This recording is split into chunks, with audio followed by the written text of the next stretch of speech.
Sampai saat ini sudah ada 1,7 juta kasus COVID-19 di Indonesia. Kasus positif terus bertambah gara-gara banyak yang gak patuh sama protokol kesehatan. Dan meskipun sudah dilarang, tetap banyak yang memaksa mudik. Nah, biar kita dan orang tersayang terhindar dari infeksi COVID-19, harus lebih ekstra waspada lagi dalam menjaga diri. Protokol kesehatannya jangan sampai kendor ya. Begitu juga dalam menjaga imun, harus makin strong. Salah satunya dengan mencukupi kebutuhan vitamin C. Vitamin paling dicari di masa pandemi. Vitamin C bakal mendorong produksi sel darah putih untuk melawan penyakit dan menaikkan imun tubuh. Yap, berdasarkan penelitian dari Peter Doherty Institute, daya tahan tubuh terbukti mampu melawan virus corona dalam tubuh. Makanya asupan vitamin C ini wajib ya. Soalnya tubuh kita nggak bisa memproduksi dan menyimpan vitamin yang larut dalam air ini. Jadi harus dipenuhi lewat asupan makanan kaya vitamin C. Masih banyak loh buah khas Indonesia yang kaya vitamin C. Cekidot infonya selama 30 menit ke depan. Biang Vitamin. Si Unyil, yuk kita kemon. Sumber vitamin C tinggi nggak melulu rasanya asam loh. Ada juga yang pedes pol. Yap, ternyata setengah cangkir cabai merah cincang mengandung 178 mg vitamin C. Jauh lebih banyak dari satu jeruk ukuran sedang yang cuma punya 69,7 mg vitamin C. Yap, nggak selamanya loh cabai itu pedas.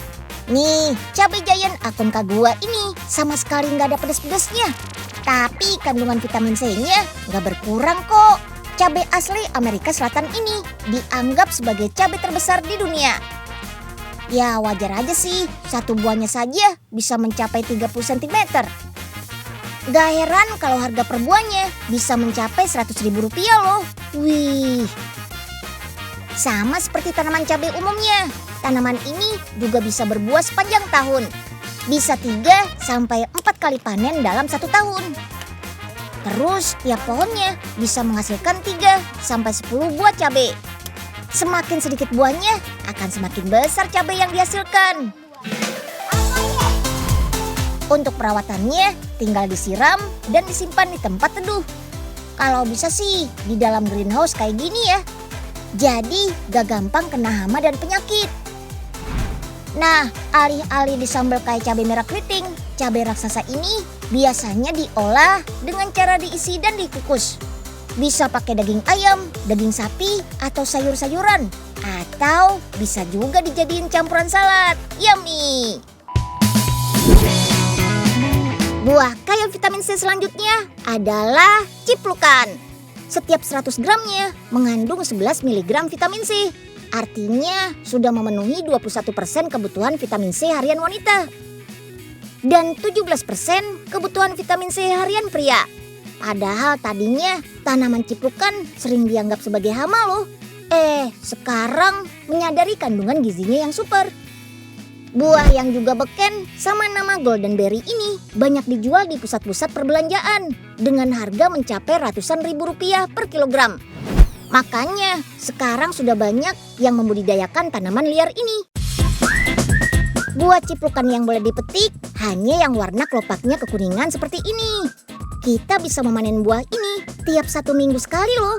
Dan asal dirawat dengan baik, pohon ciplukan akan terus berbuah. Wah, keren kan? Nah, ini dia hasil panennya.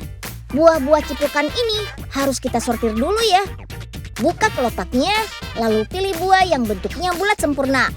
Kalau ada yang rusak atau busuk, pisahkan. Untuk penjualan dalam kondisi segar, kelopak buahnya jangan sampai terlepas ya. Karena kelopak inilah yang menjaga buah tetap segar dan tahan lama. Selain dijual dalam bentuk buah segar, ada juga loh aneka produk olahan dari buah ciplukan ini. Seperti sari buah dan kismis. Nah, kalau untuk pembuatan kismis, butuh proses pengeringan buah kurang lebih 1 minggu. Jemur buah ciplukan segar dalam greenhouse ini. Dengan bantuan matahari, proses pengeringan jadi lebih alami dan gak banyak mengurangi kandungan nutrisinya. Perpaduan rasa asam dan manis kismis ciplukan ini memang seger banget di lidah. gak kalah deh sama kismis dari anggur. Selain enak, kismis ciplukan juga kaya akan serat, vitamin A, dan potasium yang bagus untuk otot tubuh kita. Mantap! Sobat Unyil, tahu nggak? Meski banyak suplemen vitamin C yang dijual dalam dosis tinggi, sampai 1000 mg, aslinya kebutuhan vitamin C harian kita nggak sampai segitu loh. Dosis vitamin C yang direkomendasikan idealnya adalah 75 sampai 90 mg untuk orang dewasa, maksimal 100 mg per harinya. Takaran pastinya juga dipengaruhi oleh usia, jenis kelamin, dan kondisi kesehatan kita. Untuk orang yang sedang mengalami infeksi ataupun pemulihan pasca pembedahan, kebutuhan vitamin C-nya bakal naik. Amannya sih di angka 500 mg per hari. Nah, sementara untuk menjaga daya tahan tubuh saat pandemi kayak sekarang, ada ahli yang menyarankan untuk mengkonsumsi maksimal 1000 mg vitamin C per hari. Kalaupun berlebih, vitamin C yang gak dibutuhkan tubuh bakal dibuang lewat air seni kok. Cuma nih, kalau nekat mengonsumsi vitamin C dosis tinggi dalam jangka panjang, siap-siap menanggung resikonya ya. Seperti beresiko timbulkan batuk ginjal, gangguan pencernaan seperti diare dan mual, dan nutrisi jadi nggak seimbang. Jadi, konsumsi secukupnya dan sewajarnya saja ya Sobat Unyil. Oh iya, karena merupakan vitamin yang larut dalam air, konsumsi vitamin C bisa dilakukan sebelum ataupun sesudah makan. Tapi kalau punya riwayat mah, baiknya sesudah makan aja ya. Unyil, yuk kita kemon. Sobat Unyil, selain buah-buahan, pemenuhan kebutuhan vitamin C bisa lewat sayuran juga loh. Salah satunya adalah brokoli. Yap, setiap 100 gram sayuran keribo ini mengandung 89 mg vitamin C loh. Artinya memenuhi hampir 99% kebutuhan vitamin C harian. Cuma sayangnya umur simpan dan daya tahan brokoli rendah, terutama setelah panen dan disimpan di suhu ruang. Makanya untuk menjaga kesegarannya, banyak yang mulai membekukan brokoli. Oh iya, selama ini kita mengenal brokoli sebagai sayuran keribo dengan warna hijau pekat ya. Tapi ternyata nih, dalam tanaman microgreens, brokoli yang dihasilkan berbentuk seperti kecambah. Wah, unik ya. Kalau soal nutrisi, pasti nggak kalah tinggi dong. Bahkan 4-6 kali lebih banyak dibanding brokoli biasa. Microgreens adalah bibit muda dari berbagai macam tumbuhan yang masa panennya antara fase kecambah dan baby green atau sekitar 7 hingga 14 hari setelah semai. Budidaya microgreens merupakan teknik pertanian yang sangat sederhana. Gak perlu lahan yang luas, sehingga warga perkotaan pun bisa menanamnya di rumah. Yuk sama-sama belajar cara budidaya microgreens bersama ahlinya. Media tanam yang digunakan disarankan pakai media bersih seperti rock wool, agar tanaman yang dihasilkan juga tetap dalam keadaan bersih. Rock wool memiliki pori-pori yang mudah disematkan bibit brokoli, sehingga memungkinkan semua bibit dapat tumbuh dengan baik. Oke, basahi terlebih dahulu medianya ya, karena bibit brokoli mudah tumbuh pada media yang lembab. Dalam menanam microgreens brokoli, kuncinya cuma satu. Benih harus diberi tekanan agar akar yang tumbuh dapat melekat pada media tanam. Bisa beri pemberat dan diamkan sekitar 3 hari hingga daun mulai tumbuh. Budidaya microgreens bisa dilakukan di dalam ataupun di luar ruangan. Untuk perawatannya juga mudah, cukup basahi tanaman sehari sekali saja. Saatnya panen. Nggak perlu nunggu lama. Microgreens brokoli bisa mulai dipanen setelah 7 hari. Sebaiknya dikonsumsi mentah ya, biar vitamin yang terkandung dalam sayuran mini ini nggak hilang. Biasanya digunakan sebagai dressing atau taburan pada makanan.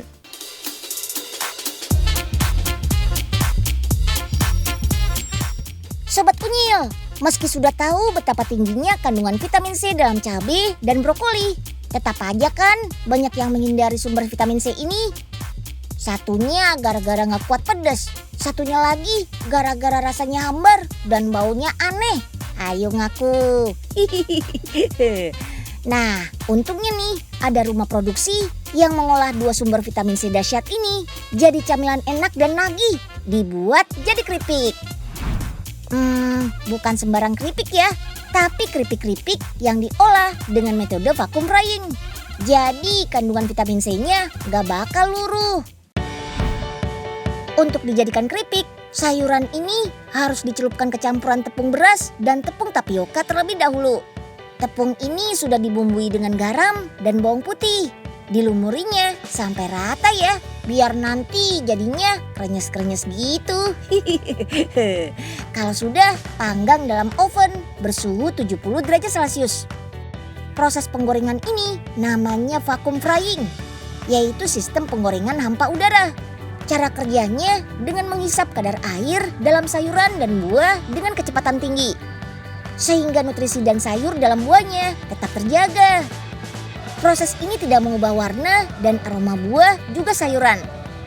Setelah 1 jam, hasil penggorengannya bakal terasa renyah. Kalau olahannya nagih gini, yakin mau nolak sumber vitamin C kaya manfaat ini.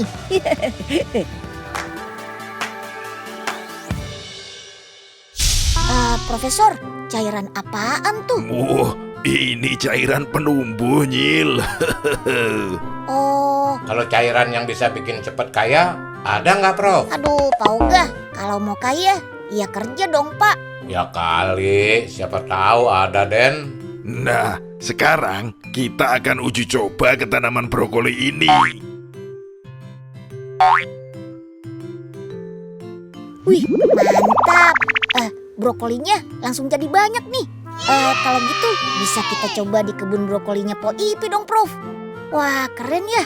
Kalau brokoli aja bisa lebat, berarti kepala Oga bisa tumbuh rambut dong. Cobain Oga kan juga kepengen gondrongin rambut.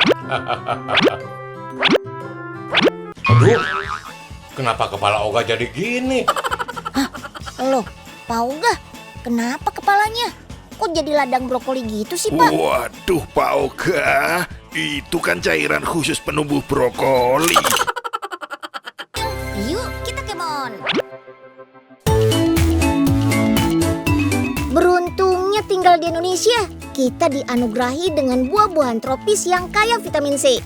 Kerennya lagi, semua buah berkhasiat ini bersatu dalam olahan nikmat dan nagih bernama rujak. Salad buah tertua yang sudah tercatat sejak tahun 901 Masehi. Dulu isian rujak biasanya berupa mangga mentah dan buah-buahan yang rasanya masam. Sekarang sih isiannya sudah beragam. Tapi nih, kalau kita intip satu-satu, rata-rata rujak pasti berisi buah yang kaya vitamin C. Seperti mangga, nanas, mentimun, juga kedondong. Nah, di Indonesia sendiri setidaknya ada 12 jenis rujak yang populer. Beda daerah, beda juga nih penyajian rujaknya. Ada beberapa yang khas banget. Pertama, rujak es krim. Resep rujak ini lahir tahun 1980 di kota Gudeg, Yogyakarta. Rujak disajikan dengan cara diserut bersama siraman bumbu rujak dan topping es putar yang dibuat dari santan kelapa. Kalau versi kekiniannya ada rujak es krim roll. Es krim aneka rasa bakal dibekukan bersama cacahan buah di atas tepan ice. Kalau sudah beku sempurna, tinggal gulung deh. Terus tambahin topping buah dan sambal rujaknya. Seger.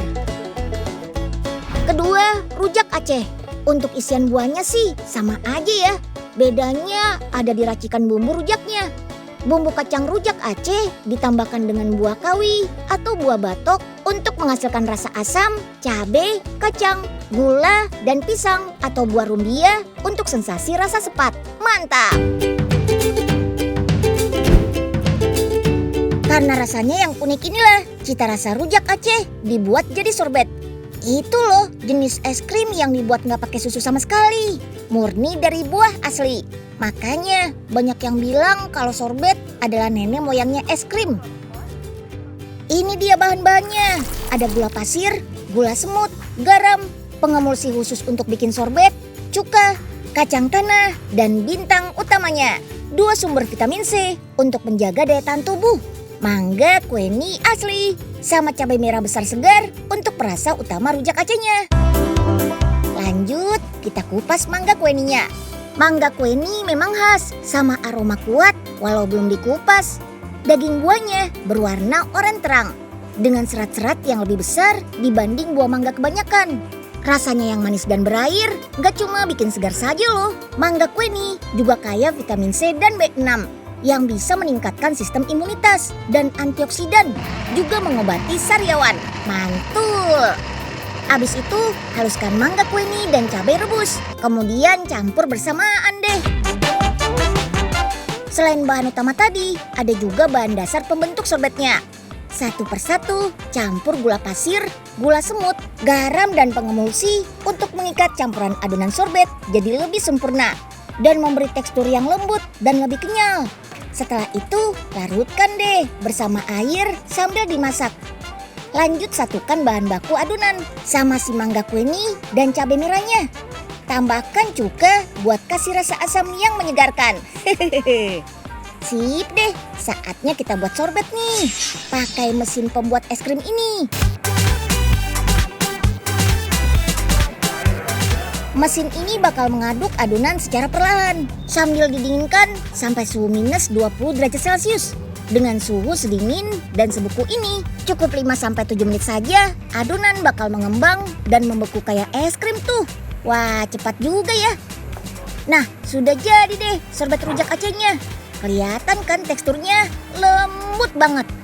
Sentuhan terakhir, beri taburan kacang tanahnya nih, biar berasa rujaknya. Simpan deh sorbet rujak Acehnya di mesin blast freezer yang suhunya bisa mencapai minus 50 derajat selama 5 menit supaya teksturnya lebih mengeras dan jadi padat sempurna. Beuh, menikmati sajian dingin dan beku kayak vitamin C gini memang pas banget saat cuaca lagi terik-teriknya. Badan segar, tubuh pun jadi strong. Es krim tanpa susu kayak sorbet memang diakui jauh lebih sehat dibanding es krim biasa. Apalagi dibuat dari buah-buah asli. Nutrisinya jauh lebih tinggi pastinya. Anyway, nggak cuma sorbet loh. Di sini kita bisa menemukan berbagai jenis es krim dengan cita rasa lokal yang unik dan otentik. Bahkan ada tuh yang berasa rempah. Wah, bisa banget kan jadi alternatif asupan vitamin C buat menjaga imun tubuh.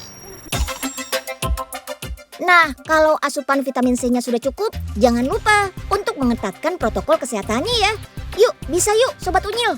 Meski sudah lelah, jenuh, dan capek persoalan COVID-19, nyatanya virus ini masih ada di sekitar kita. Jadi, yuk sama-sama menjaga diri dan orang-orang yang kita sayang. Biar kita bisa cepat lepas masker dan bisa berinteraksi seperti sedia kala. Yuk, semangat sehat!